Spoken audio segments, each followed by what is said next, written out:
Equipatar avec ça, là, plus, là. Il restait 14 jours.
Under 26 million miles behind her.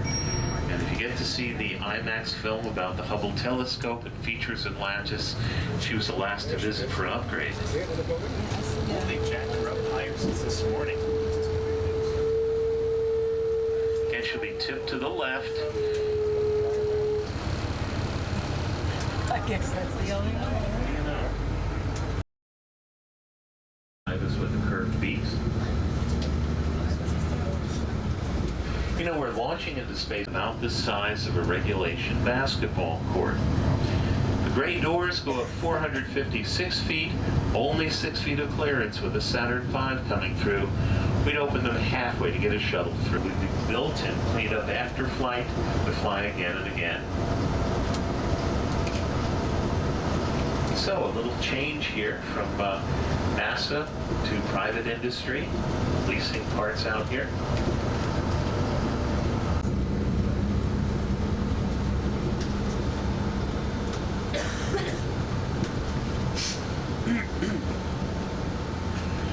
When we turn, you'll see how the blue line here goes all the way to the north end of the vehicle assembly building. This is where the orders stacked on top of each other inside High Bay 3.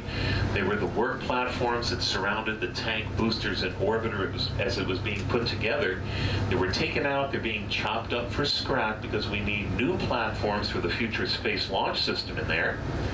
The north side, and here's OPF number 3. You can see those white steel platforms that would come in and surround the orbiter for servicing. And they're being chopped up too because Boeing is going to rebuild that for the command and service module that'll be launched to the space station in a couple of years with crews. This is where that capsule will be built and cleaned up after flight to be flown again.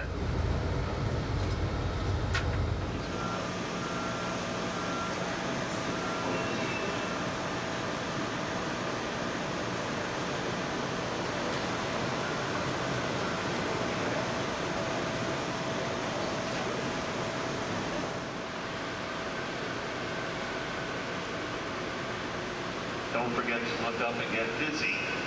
52 and a half stories all the way. Still the largest one-story building anywhere.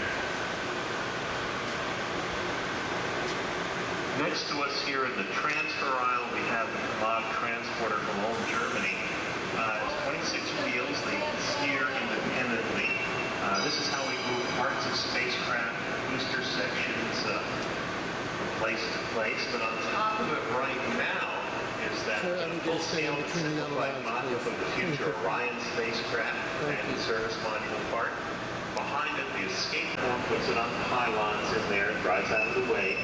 And again, the way we get the parts of spacecraft from here over there, you have to look up near the roof. That double yellow beam is a heavy lift crane hook comes down, takes up the parts of spacecraft, and then through that rectangular opening up there called the transit to make its way over the steel, built up bit by bit. And the High Bay 3 is the one that we are reworking first.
Launched Endeavour's final mission.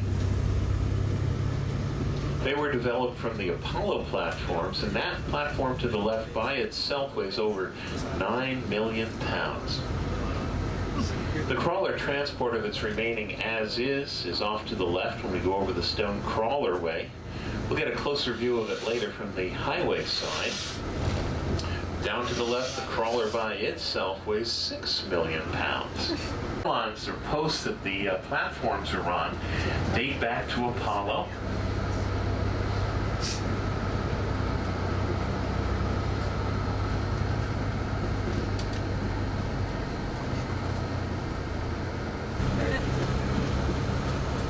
The long white building next door is the Launch Control Center with 4 firing rooms behind the windows.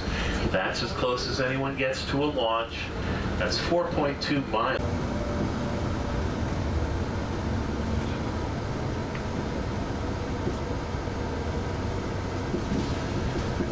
You'll see them later inside the Saturn Center, and yes, they're still orange. 33 and 34.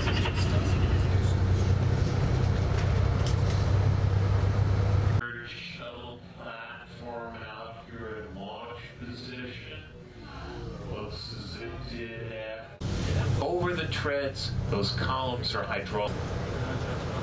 There are 2 diesel locomotive engines on board, and the vehicle itself, though, dates to Apollo. Each cleat on the tread weighs over fence, one of 5 smaller unmanned camera hillsides that give you those great close-up views of the engine's lighting. Remember, no people close to the throat of that in a minute. There was more here, like during Apollo days.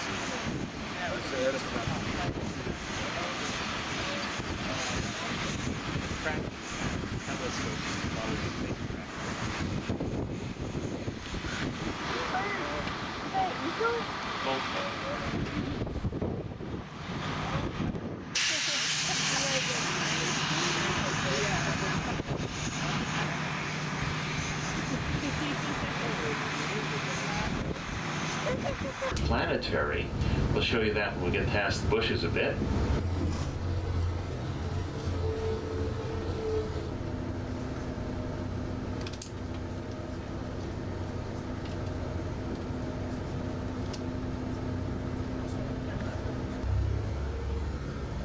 Fly to the moon. The tragedy of Apollo 1 had put us a year and a half behind.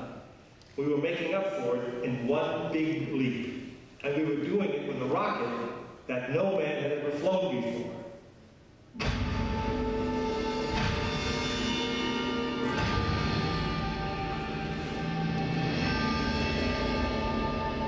It was a few days before Christmas 1968 when Apollo 8 sat on the pad.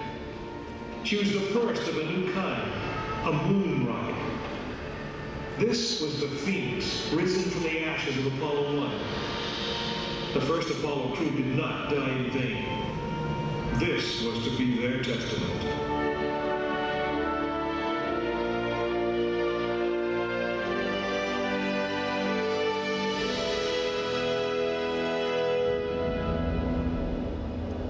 36 stories high, she had been fully fueled throughout the night. The liquid oxygen in her tanks caused ice to form on the outside of the craft. The extreme temperature differences between the air and the sub-zero fuel caused the metal skin of the rocket to expand and contract. Everyone was on the pad agreed. It was as though the rocket was alive, breathing, straining at the leash. Earlier in the morning, astronauts Frank Borman, Jim Lovell, and Bill Andrews had made their final preparations before taking that long ride up to the waiting spacecraft. The minimum safe distance from Saturn V at liftoff was 3 miles. The reason was simple. When fully fueled, the rocket contained the explosive power of an atomic bomb. As the clock counted down, the astronauts and all of us in launch control went through the pre-flight checks. Our hands on the controls of the most powerful, most complex machine ever built. It had over 2 million separate systems. And to bring these men back alive, everything had to work perfectly. Each individual system had been tested, but what we didn't know was how they would perform when all 2 million began to work together. That moment would come when the countdown clock reached 0.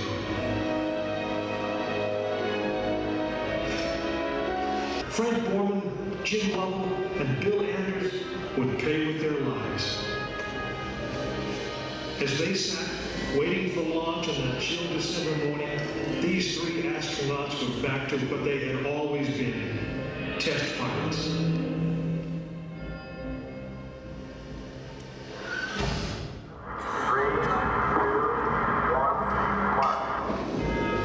This is launch control. T-minus 3 minutes and counting. We've completed our communications checks with the Apollo 8 astronauts in the cabin, and the communications are go.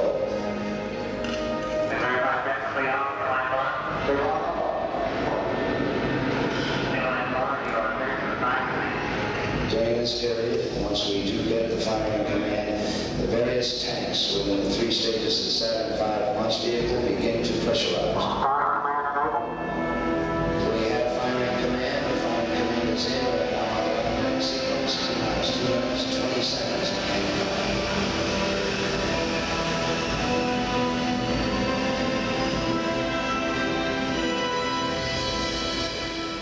our status board indicates that all aspects are ready. Instrument unit is ready. Spacecraft ready. Final check of the emergency detection system. That ready oxygen tank has been pressurized, and the pressure is still building up. Coming up on 90 seconds, mark T-minus 90 seconds and coming. The Apollo 8 crew standing by. Spacecraft Commander Frank Borman, Jim Lovell, Bill Anders. The liquid hydrogen tank on the 3rd stage is pressurized. 1 minute, 15 seconds.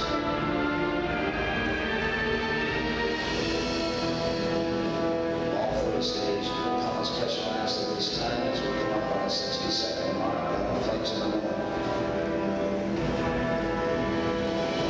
T-minus 60 seconds and counting. The vehicle now is completely pressurized.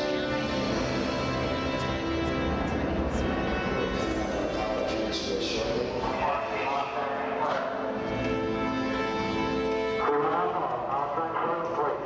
We have the power transfer. We're now on the flight batteries within the launch vehicle.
safely to the Earth.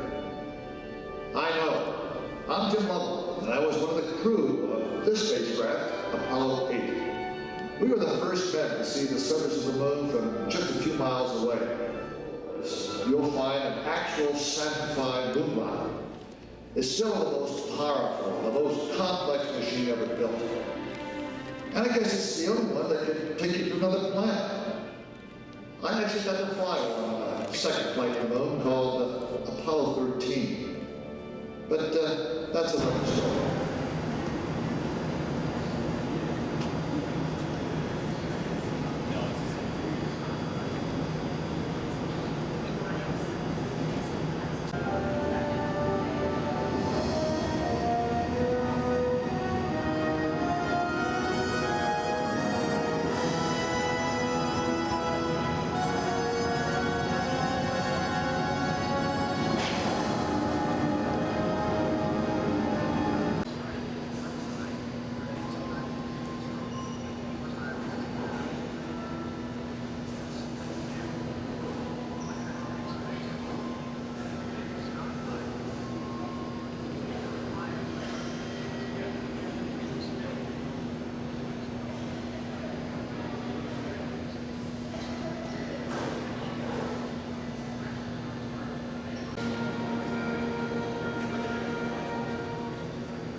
And